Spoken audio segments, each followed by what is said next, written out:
হেই everyone, সবাই কেমন আছো? আশা করি ভালো আছো। দাঁড়াও, আমার হেয়ার স্টাইলটা তো খারাপ লাগছে। 1 মিনিট দাঁড়াও, হেয়ার স্টাইলটা চেঞ্জ করে আসি, জাস্ট আ সেকেন্ড। তো আজকে ট্রাই করেছি আমি একটা নিউ হেয়ার স্টাইল, কেমন লাগছে সবাই জানিও। আজকে আমি চুলটা একটু কার্ল করেছি, মানে ক্লিম করেছি, যেহেতু আমার স্ট্রেট হেয়ার। তো কেমন লাগছে সবাই জানিও আমাকে। অনেক দিন পর আমি একটু হেয়ার স্টাইল চেঞ্জ করলাম, প্লাস ভোরে ভোরে মেকআপ থুপেছি, তো একটু ডিফারেন্ট লুক করার চেষ্টা করলাম।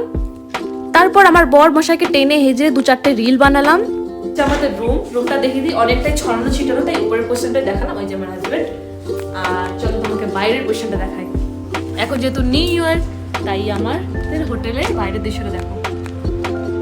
জাস্ট আমি সব কিছু ইউটিউবে আপলোড করবো, তোমরা গিয়ে একবার চেক করো, দেখো।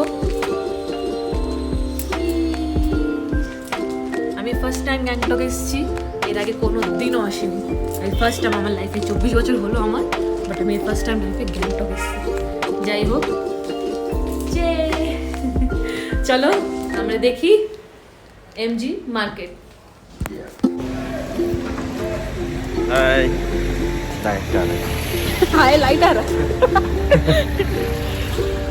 তারপরে বেরিয়ে গেলাম দুজনে এমজি মার্ট এক্সপ্লোর করতে।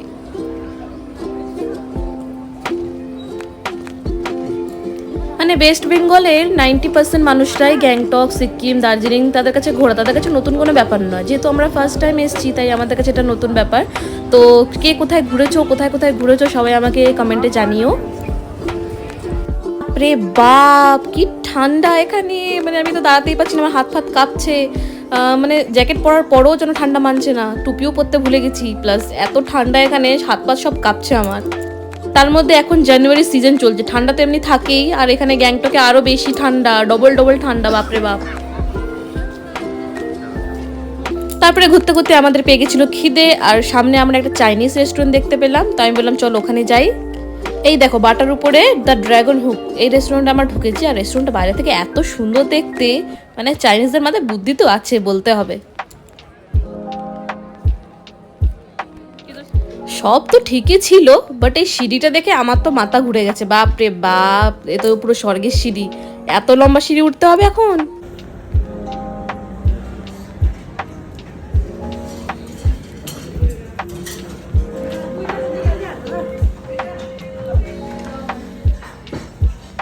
রেস্টুরেন্টে ঢোকার পর নিলাম আমরা সিট, তারপরে কিছুক্ষণ মেনু ঘাটাঘাটি করার পর ভাবলাম একটা র্যামেন অর্ডার দিই, কেন জানি না কেমন কি হবে, তাই জন্য র্যামেনটা আমরা জানি তাই ওটা অর্ডার দিলাম। কারণ এখানে তো জানো চাইনিজরা কী কী খায়, তো যেটা আমরা জানি সেটা অর্ডার দেওয়াই ভালো। তারপরে আমাদের র্যামেন চলে আসলো, আর এটা দেখতে পাচ্ছ আমাদের নর্মাল এখানকার মতন না, একটু ডিফারেন্ট ওরা বানায়। তো খেতেই ভালোই ছিল, খুব একটা খারাপ ছিল না। চিকেন র্যামেন নিয়েছিলাম আমরা, তো টেস্টি ছিল। তারপর আমার বরমশাই আমাকে রিভিউ জিজ্ঞাসা করছে যে তোমার কেমন লাগলো, কেন ওর একদমই খেতে এটা ভালো লাগেনি, তাই আবার ও একটা অন্য ডিশ অর্ডার করলো। তারপরে আমরা যেমনি তেমনি করে আমাদের খাওয়াটা শেষ করলাম, শেষ করে গেলাম আমরা নিচে, যেখানে চলছিল লাইভ মিউজিক, যেটা আমি প্রথমেই শুনে নিয়েছিলাম, যার জন্যই এই রেস্টুরেন্টে যাওয়ার জন্য আমি বায়না করেছি।